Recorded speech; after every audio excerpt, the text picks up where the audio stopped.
Alors bonjour frères et sœurs, bonjour, bienvenue sur Partage la parole. Mon nom est Benoît, j'espère que vous allez bien. Aujourd'hui, cette capsule va se porter sur le livre de vie. Qu'est-ce que le livre de vie? Qu'est-ce que la parole nous en dit? Il y a des versets éparpillés un peu partout dans la Bible. Et bien sûr, à l'image de la Bible, qui est notre livre de référence, il y a un livre, ou même des livres, au ciel, dans lesquels des choses sont écrites. Alors, qu'est-ce que la Bible en dit? Allons tout de suite dans l'Écriture. Et je vais passer des versets, vous allez voir, ça devient clair très rapidement. Apocalypse 3 dit, cependant tu as Assarde, quelques hommes qui n'ont pas souillé leurs vêtements, ils marcheront avec moi en vêtements blancs parce qu'ils en sont dignes. Celui qui vaincra sera revêtu aussi de vêtements blancs. Regardez, je n'effacerai pas son nom du livre de vie, et je confesserai son nom devant mon Père et devant ses anges. OK. Il y a d'autres endroits où ce que c'est dit. Et tous les habitants de la terre l'adoreront. Ceux dont le nom n'a pas été écrit dès la fondation du monde dans le livre de vie de l'agneau qui a été immolé. Qu'est-ce que c'est ce livre? Hmm. Apocalypse 17. La bête que tu as vue était, et elle n'est plus. Elle doit monter de l'abîme et aller à la perdition, et les habitants de la terre, ceux dont le nom n'a pas été écrit dès la fondation du monde dans le livre de la vie, le livre de vie, s'étonneront en voyant la bête, parce qu'elle était, elle n'est plus, et qu'elle reparaîtra. Donc ici, encore une allusion à ce livre de la vie, mais ce livre de vie, c'est quoi les règles qui le régissent? On n'en a pas d'indice encore. Ici, Apocalypse 20. Et je vis les morts, les grands et les petits, qui se tenaient devant le trône, on parle du jugement dernier. Des livres furent ouverts. Des livres furent ouverts. Et un autre livre fut ouvert, celui qui est le livre de vie. Et les morts furent jugés selon leurs œuvres, d'après ce qui était écrit dans ces livres.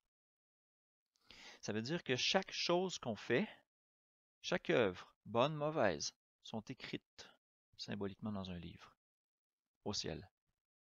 Et nous serons jugés selon ces choses. Et aussi, un livre de vie est ouvert. Alors, l'interprétation classique, c'est de dire, quand on se repent et qu'on vient à Christ, notre nom est écrit dans le livre de vie. Et que peu importe ce qu'on va faire après, notre nom est écrit dans le livre de vie. Donc on va vivre, c'est sûr. Est-ce que c'est vrai? Ou c'est une tromperie de Satan pour nous séduire, puis faire baisser notre garde? Regardez, je vais continuer.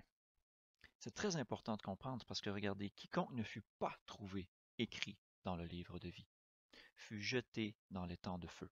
Et les temps de feu, c'est la seconde mort, c'est la mort spirituelle, la mort éternelle. Hmm. Et on le dit bien, hein?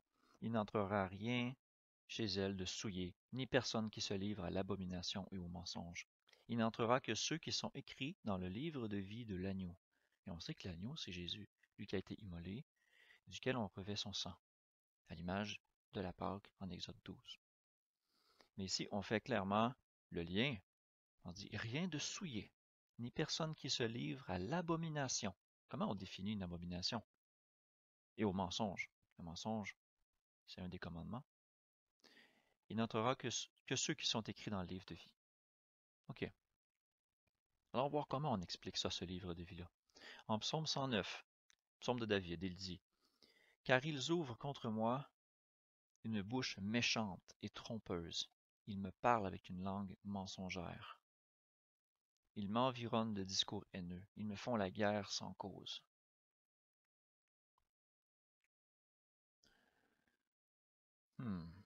Attendez. Traduction? Non. D'accord. Ici, de quoi qu'on parle? Donc, on parle de gens qui sont méchants. Et on dit que ses descendants soient exterminés et que leur nom s'éteigne dans la génération suivante. Leur nom s'éteigne. Que l'iniquité de ses pères reste en souvenir devant l'Éternel et que le péché de sa mère ne soit point effacé. Qu'il soit toujours présent devant l'Éternel et qu'il retranche de la terre leur mémoire. Parce qu'ils ne s'est pas souvenu d'exercer la miséricorde, parce qu'il a persécuté le malheureux et l'indigent jusqu'à faire mourir l'homme au cœur brisé. Donc, ils me rendent le mal pour le bien et de la haine pour mon amour. Tandis que je les aime, ils sont mes adversaires, mais moi, je recours à la prière. Ils m'environnent de discours haineux, ils me font la guerre sans cause. Voyez-vous, c'est spécial, là. On fait allusion à quelqu'un qui fait ces choses-là, puis David comprend très bien qu'il y a des choses qui sont écrites qui perdurent contre eux, et que leur nom pourrait être effacé de dessous les cieux. En Deutéronome 9,14, donc ça dit, je remonte un petit peu, l'Éternel me dit alors, lève-toi, descends en hâte d'ici, car ton peuple que tu as fait sortir d'Égypte s'est corrompu. Ils se sont promptement écartés de la voie que je leur avais prescrite. Ils se sont fait une image de fonte. L'Éternel me dit, je vois que ce peuple est un peuple au cou raide. Laisse-moi les détruire et effacer leur nom de dessous les cieux, et je ferai de toi une nation plus puissante et plus nombreuse que ce peuple. Ok, Deutéronome 29, 20. Ici, c'est l'alliance qui arrive après l'alliance à Sinaï. Une alliance qui est faite avec tous ceux qui ne sont pas présents, donc avec nous aussi. Et il dit que personne, après avoir entendu les paroles de cette alliance contractée avec serment, ne se glorifie dans son cœur et se dise j'aurai la paix. Hein? Quand même, je suivrai les penchants de mon cœur. Hein, j'aurai la paix. Je suis en Christ. Hein? Je suis sauvé, j'ai accepté Jésus. Mais que je suivrai les penchants de mon cœur, c'est-à-dire que je ferai du péché toujours, que je suivrai les choses, mes convoitises, puis ces choses-là. L'Éternel ne voudra point lui pardonner.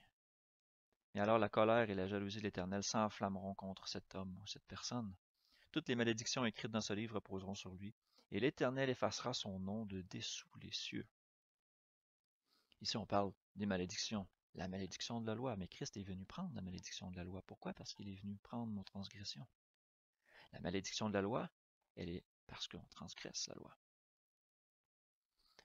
Alors, je continue par rapport au nom. Tu châties les nations et tu détruis le méchant. Tu effaces leur nom pour toujours et à perpétuité. OK. C'est pas encore assez précis, mais on continue. L'Éternel règne à jamais. Il a dressé son trône pour le jugement. Oh, ça fait pas mal allusion directe à ce qu'on lit dans Apocalypse et même ce qu'on va lire dans Daniel. L'Éternel est un... il juge le monde avec droiture ou avec justice. Il juge les peuples avec droiture, avec justice, là, les deux. L'Éternel est un refuge pour l'opprimé, un refuge au temps de la détresse. Ceux qui connaissent ton nom se confient en toi, car tu n'abandonnes pas ceux qui te cherchent. Et là, c'est toute une clé. Mais si quelqu'un ne poursuit pas la sanctification, il se détourne lui-même de Dieu, parce que Dieu, il est saint. Donc si on dit qu'on veut être avec Dieu, qu'on veut avoir notre nom dans le livre de vie, il faut poursuivre les choses saintes, c'est-à-dire qu'il faut chercher la sanctification. Il va nous juger avec droiture et avec justice. Ok, c'est tous les peuples, hein? Tous les peuples.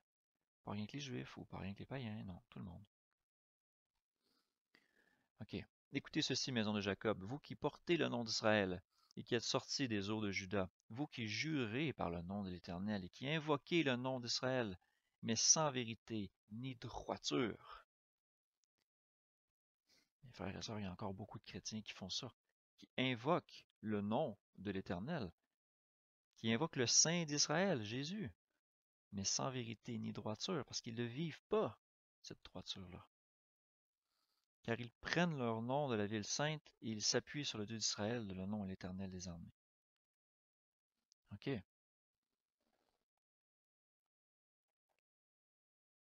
Un peu plus loin, ça dit, à cause de mon nom, je suspends ma colère et à cause de ma gloire, je me contiens envers toi pour ne pas t'exterminer. Et ça dit, hein, je t'ai mis au creuset, mais non pour retirer de l'argent, je t'ai éprouvé dans la fournaise de l'adversité. C'est spécial.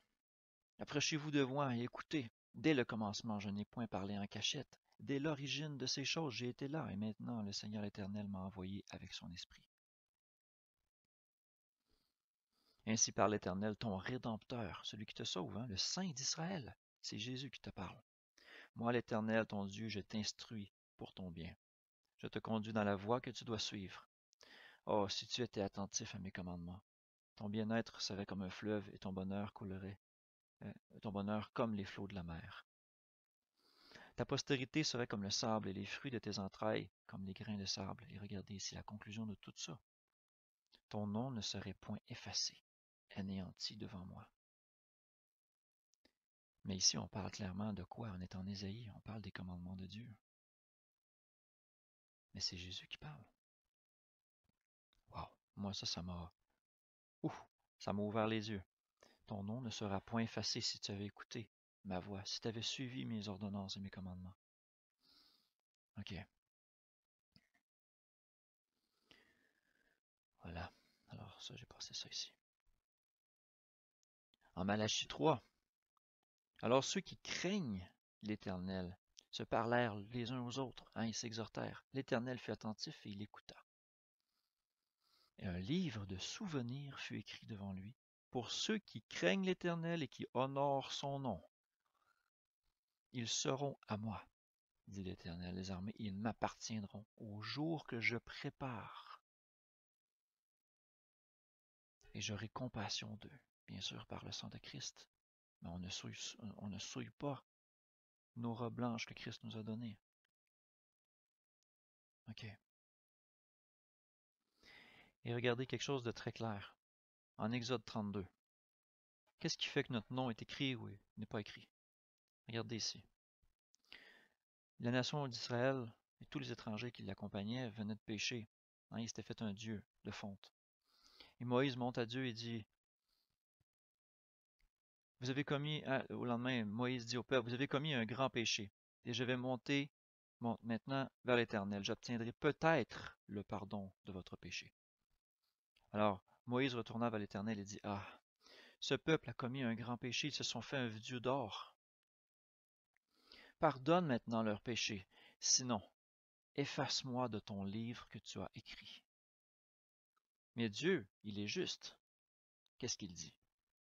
L'Éternel dit à Moïse, c'est celui qui a péché contre moi que j'effacerai de mon livre. Mes frères et mes sœurs, si vous voulez que votre nom soit écrit dans le livre de vie, cessez le péché. Cessez l'adultère. N'ayez qu'un seul Dieu. Ne faites point d'idole. Ne dites pas son nom en vain. Sanctifiez son nom par votre conduite en vous disant chrétien.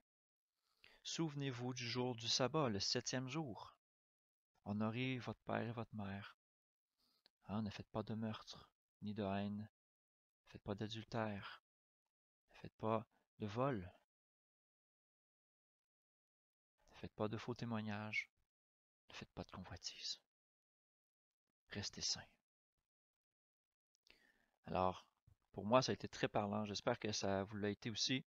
Il reste une petite section en Daniel qui fait un magnifique croisé de toutes ces paroles-là.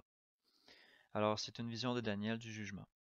Je regardais pendant que l'on plaçait les trônes, et l'ancien des jours s'assit. Son vêtement était blanc comme la neige, et les cheveux de sa tête étaient comme de la laine pure. Son trône était comme des flammes de feu, et les roues comme un feu ardent. Un fleuve de feu coulait et sortait de devant lui. 1000 milliers le servaient, 10 000 millions se tenaient en sa présence. Les juges s'assirent, et les livres furent ouverts. On parle du jugement ici. Okay. Et là, j'ai d'autres versets là, mais je crois que le point est suffisamment prouvé. Regardez, même dans le Nouveau Testament. Et à toi aussi, fidèle collègue, oui, je te prie de les aider. Elles qui ont combattu pour l'Évangile avec moi et avec Clément et mes autres compagnons d'œuvre, dont les noms sont écrits dans le livre de vie. Et ça, il dit ça aux Philippiens. Donc, on revient. Et j'ai une nuance qui me revient, mais en Daniel 12, on parle du jugement, on parle de la tribulation également. Et ça dit, plusieurs de ceux qui dorment dans la poussière de la terre se réveilleront, les uns pour la vie éternelle, et les autres pour l'opprobre et la honte éternelle. Ceux qui auront été intelligents brilleront comme la splendeur du ciel, et ceux qui auront enseigné la droiture à la multitude brilleront comme les étoiles, à toujours et à perpétuité. Donc, mes frères et sœurs, s'il vous plaît, gardez la droiture dans votre cœur, exercez-la, vivez-la, mettez-la en pratique, avant même d'aller exhorter les autres, sinon ça fait de vous un hypocrite. Si vous n'avez pas encore réussi à gérer le péché dans votre vie, demandez à Jésus qui vous aide. Il a été tenté comme nous le sommes, donc il peut compatir à nos faiblesses. Il peut nous montrer la voie pour nous sortir de ça. Il est encore temps de se sanctifier, mais le temps presse. Si vous mourrez dans vos péchés. Si le jugement arrive, vous serez encore dans vos péchés. Et notre nom, est-ce que votre nom sera écrit dans le livre de vie? Alors j'espère que ça vous aura été édifiant. Je sais que ça peut être terrifiant, mais écoutez, c'est ce que la parole dit sur un sujet précis qui est connexe avec plein d'autres choses comme être en Christ. C'est quelque chose que j'ai pris à cœur de vous partager. Je sais que je vais peut-être me faire lancer des roches, mais je suis prêt à ça pour la parole de Dieu, pour sa gloire. Je vous remercie de m'avoir écouté. Que Dieu vous bénisse. On se reparle dans une autre capsule. Au revoir.